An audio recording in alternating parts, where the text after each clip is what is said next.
Did you know drowning prevention is a family activity? Swim lessons for parents and toddlers are a first step toward water safety. We are getting high-quality swimming lessons. Having high-quality swim lessons is just one thing you can do to make sure there's not one more Florida.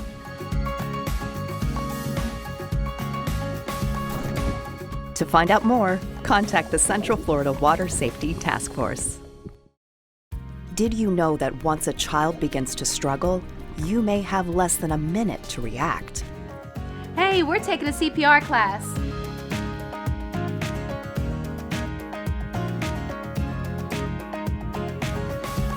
Taking a CPR class is just one thing you can do to make sure there's not one more Florida. To find out more, contact the Central Florida Water Safety Task Force. Did you know drowning is the leading cause of death in children under the age of 4? We are installing a pool fence.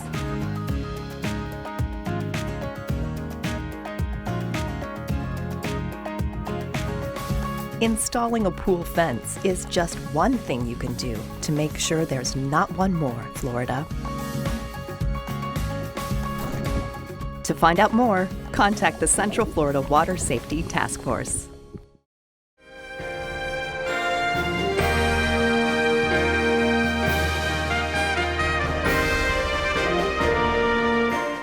Central Florida, along with the rest of the world, is going through a pandemic. And we still have some information we want to share with you about water safety. May is National Water Safety Awareness Month, and the information that we provide to you today will hopefully help you forever. The Children's Safety Village is a 501c3 located right next to the Central Florida Fairgrounds. For about 25 years, the Safety Village has educated over 100,000 children on things like pedestrian safety, bike and helmet safety, dangerous person awareness, 911 for kids, fire safety, water safety. And today we have some partners and some other organizations that want to share this information with you. So we're glad that you're here today, the viewing audience, and we look forward to having many more of these educational opportunities for you. So to start off, I want to introduce Deputy Chief from Orange County Fire Rescue, David Rothman. Good morning, David. How are you? I'm doing great, Brent. Good morning to everybody that's listening. First off, on behalf of the Orange County Fire Rescue Chief James Fitzgerald, nearly the 1,500 men and women in the Orange County Fire Rescue Department, I'd like to personally thank you as the Executive Director, Brent, and the entire Board of Directors of the Children's Safety Village for hosting this event each year. This annual event educates parents, children, and the community on best practices and the fundamental importance of water safety, and more importantly, just teaching children how to swim. Drowning, as we all know, is a leading cause of death for children 1 to 4 years of age. According to the Centers for Disease Control, 3 children die every day as a result of drowning. Think about that. 3 children every single day drown in the United States. As fire rescue, we're the ones that respond to these tragic calls. I can tell you our best success is when we can prevent these incidents from occurring and eliminate the need for an emergency response by us. With more people being home due to the COVID-19 pandemic, pool season started early this year, and unfortunately, the Orange County Fire Rescue Department responded to a number of near drowning emergencies earlier in the year than we typically have seen in previous years. With all the kids being home from school and the stay-at-home orders, children and parents alike are taking advantage of the pools to cool off in this strange time in which we live in today. In 2019, Orange County Fire Rescue Department responded to 25 pediatric near drownings. The peak summer months have yet to arrive, and our crews have already had 4 near drowning incidents. We want people to enjoy the year-round warm climate here in Florida, but we also want them to be safe. Enrolling children in swim lessons is essential to their safety. Not only do they learn to have confidence in the water, they gain valuable experience such as learning how to float and how to move through the water. These skills help to greatly reduce the risk of an emergency. The CDC reports that formal swimming lessons can reduce the risk of drownings by as much as 88% among children 1 to 4, which again is the highest at-risk age group. Earlier this month, Orange County Fire Rescue Department rolled out water safety campaign to provide families with easy tips to help protect their kids around pools. We emphasize the importance of teaching children to ask before they splash, installing fences around pools, alarms on doors and windows that alert when opened, and designating a water watcher to actively supervise children in, or as importantly, around the pool. A designated water watcher is a lesson that I learned personally a few years ago. Kind of personalize a little story. We had a family gathering at the house, and a number of the children were over with their children, and I was sitting on the couch watching a football game, and my oldest son went outside with his son, and we're playing ball, and my granddaughter from another child followed them out unbeknownst to him. And I just sat there and observed, and we had not at that time designated a water watcher. And I just watched her as she approached a pool. And before I could get off the couch to go out and get her from falling in the pool, she had already fallen in the pool, thank goodness in the shallow end, where I could easily grab her. And all that took place unbeknownst to my son and his son that were playing ball and had their backs turned to her. They didn't hear the splash, and immediately my granddaughter was at the bottom of the pool. Luckily, I witnessed it. I ran out there. I grabbed her by her arm and snatched her out of the pool, and it all ended well. But from this point forward, at these large family gatherings, we ensure that we have a water watcher designated in the family. A lot of times the parents will assume that their siblings are watching all of the children, and they're not necessarily watching their own children at family gatherings. Of course, knowing CPR is also crucial in the unfortunate event a drowning incident does occur. The chances of survival are significantly increased when CPR is administered until medical professionals arrive. I cannot emphasize enough to parents and caregivers the importance of water safety. Never leave children unattended around water. Teach children to swim and learn CPR. These life-saving tips can help prevent childhood drowning. With that, Brent, I'd like to turn it back over to you for introducing the next person speaking. David, thank you. And we value the partnership we have with Orange County Fire Rescue and look forward to many more years to come. Next up is the new fire chief of the Orlando Fire Department, Benjamin Barksdale. Good morning, Benjamin. How are you?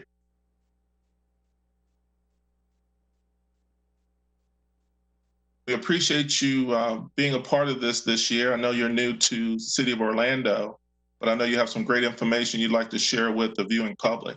So I'll go ahead and turn it over to you. Yes, thank you for this opportunity to convey our message from the city of Orlando. So yes, as the summer weather nears and our communities to begin to open and more families are returning to water for recreational activity, of course, our personnel are training for surface water rescue emergencies for these busy summer months that are up ahead. So, while at home, as it's been stated, ensure that your pool has the proper enclosures to avoid access without permission, and that all of your gates and doors that lead to the pool area should have some sort of an alarm to know that if in fact someone enters that area that you're notified. Another great option for making your swimming pool a safer place is investing in a surface wave or underwater detection pool alarm, again, to alert you if someone enters the pool. Whether at home or in the public or any other recreational water area, the most important element of increasing the safety around the fun activities around the water is, as been stated, swimming lessons. Swimming lessons are offered by numerous recognized organizations and are available for all ages. Learning to swim not only provides individuals with the skills and ability to have fun, but it also allows the swimmer to develop an awareness of their own capabilities and limitations, which can help them avoid trouble before it even starts. At the water side, as stated, yes, you should have a water watcher, and this should be a responsible adult that agrees to keep an eye on the participants in the water. And Make sure that, of course, there's a cell phone that's nearby in case of emergency. But the water watchers need to make sure that they avoid all distractions. And a lot of times on TV and movies, they misrepresent drownings and incidents with loud splashes or cries for help. But again, as the chief just stated, when his granddaughter fell in the pool, it's often silent. These tragedies occur in silence and can only be averted with attentive supervision. So lastly, enroll you and your family into a CPR first aid course so you'll be prepared in the event that you have an emergency. We love the water just as much as you do. So remember to swim smart, swim safe, and have fun. Thank you. Benjamin, thank you very much. And as I mentioned, I know you're new to the Central Florida community, but we appreciate everything that you've done thus far. Thank you. Our next speaker is from the Florida Department of Health, Orange County, Ms. Nadine James. And I know you were part of this last year, and we're happy to have you back again this year. So I'll give you that opportunity to share the information you have for the viewing audience. Absolutely. Thank you, Brett. My name is Nadine James, Department of Health, and I want to thank the Children's Safety Village for your partnership and unwavering commitment to water safety. The Department of Health, Orange County, wants to remind you that water safety is everyone's responsibility. Drowning is a silent catastrophe that can happen at any time, and it can happen in the time that it takes to respond to a text message, to check something on the stove, or to change the channel.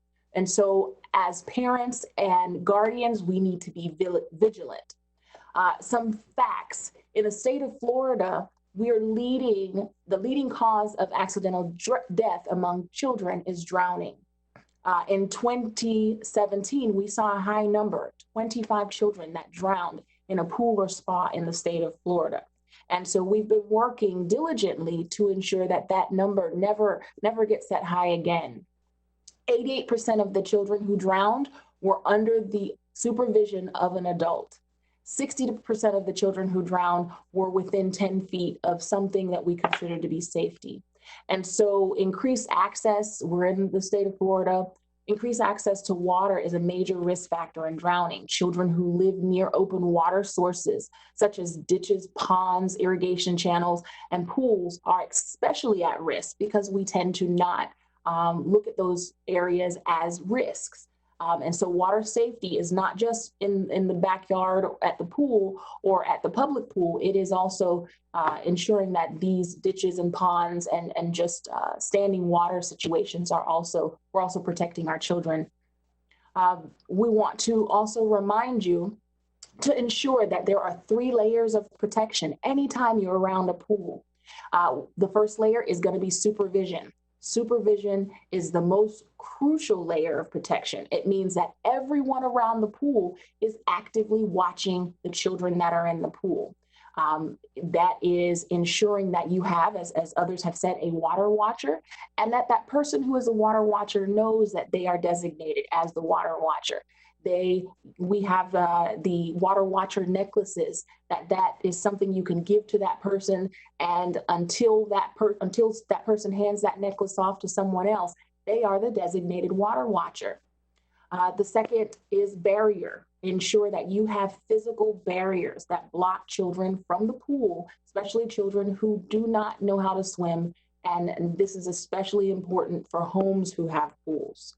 You want a gate, a child-safe gate, ensure that access areas, doors, screens to the pools are maintained and locked whenever not in use.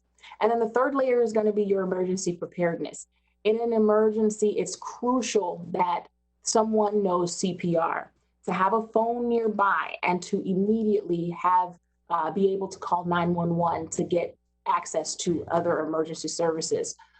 Swim lessons and life jackets are also preventative measures that we want to remind you are very effective in water safety.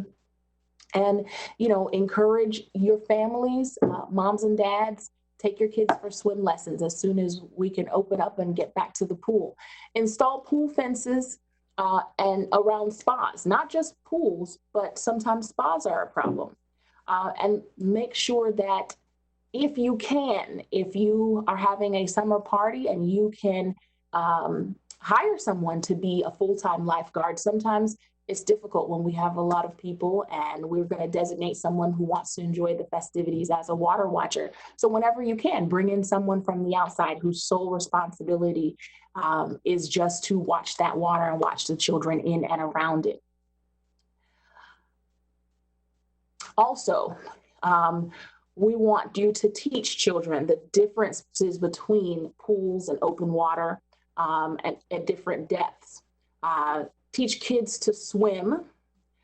Teach kids to never dive into oceans, lakes, and rivers. They don't know the depths, so it's always a good idea to encourage them to never dive when they don't know what the depth is. And then teach children to utilize rescue equipment. And we're not just talking about floaties and those things. If you have older children, that you could also demonstrate how to use rescue equipment. That's always a good idea. The more hands you have on deck watching the water and able to provide critical emergency services, that's going to be the best situation for you and your family. And finally, when we all go back out to the beach, we want you to be aware of rip currents. Everyone needs to heed the warning. Whenever we hear on the news or at the beach, we hear that there's riptides, you want to avoid the beach and you want to avoid the water at those times. And if you do go in, be extra vigilant. A riptide is a strong, localized, and narrow current of water which moves directly away from the shore, cutting through the lines of breaking water like a river running out to the sea. If you find yourself in a rip current, these are the steps that you need to take. Keep calm. Don't fight the rip current. To get out of the rip current, swim sideways, parallel to the beach. This will get you out of the rip current so that you could swim back in with the waves helping you along. When out of the rip current, swim at an angle away from the rip current and towards the shore. If you can't escape this way, try to float and calmly tread the water. Rip current strength eventually weakens offshore. When it does, swim away from the rip current toward the shore. And if at any time you're unable to reach the shore, draw attention to yourself. Face the shore, wave your arms, and yell for help. And please remember to keep everyone safe and parents as we get out and open up in the world again. The Department of Health wants to encourage you to reach out to us if you need any information. We have brochures on water safety in 7 different languages. Thank you. Nassim, thank you very much for your information, especially as it relates to the various water bodies that we have here in the state of Florida. I know your office has been very involved with the COVID updates for Orange County, so thanks for your time and we appreciate it.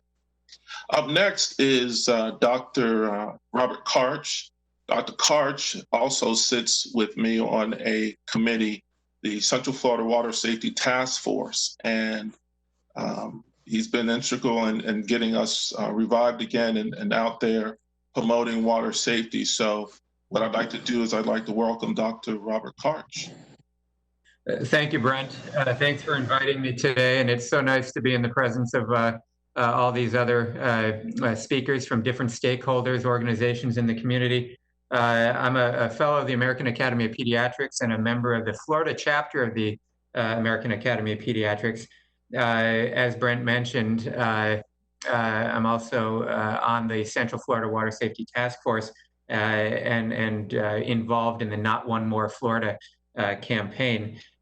Chief gave a personal anecdote. I'd like to do the same. In a week, it will be exactly 1 year on May 28th, 2019, where a pediatric colleague of mine lost her 16-month-old perfectly healthy baby girl in her own home pool, walked right into the pool and was found unconscious and dead.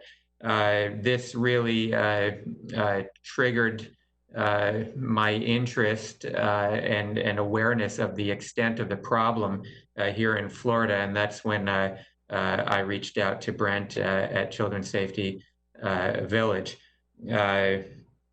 This is a extremely preventable condition, and I'm so thrilled. And what I've come to find is that there's a lot of passion throughout the state of Florida on this issue. We need to communicate, break down silos, and work together.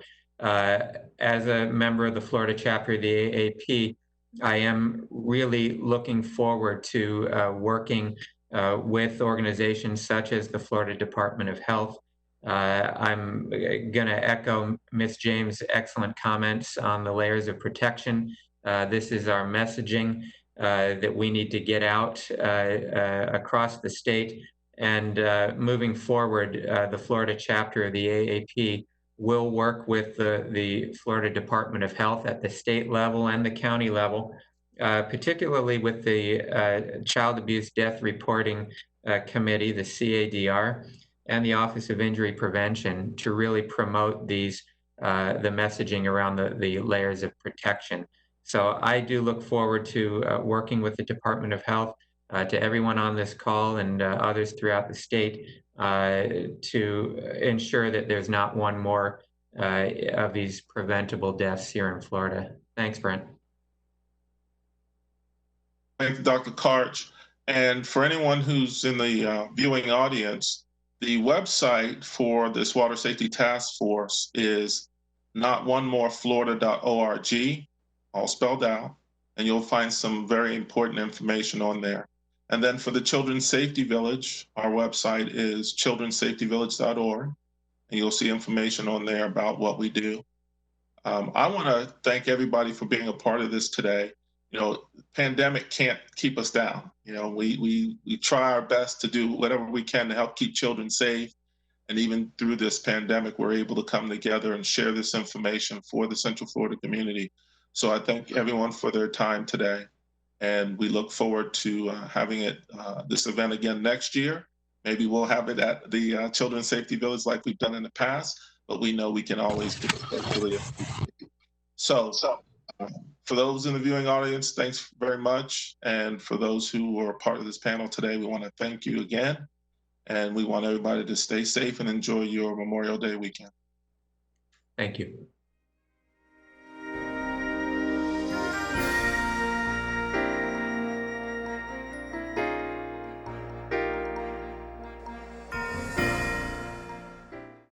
Did you know pool covers, door alarms, window guards, and pool alarms can be additional layers of protection when used with a fence? We're installing a pool alarm. Installing a pool alarm is just one thing you can do to make sure there's not one more Florida. To find out more, contact the Central Florida Water Safety Task Force. 70% of preschoolers who drown are in the care of one or both parents at the time of drowning. Make sure we have adult supervision both in and around the pool.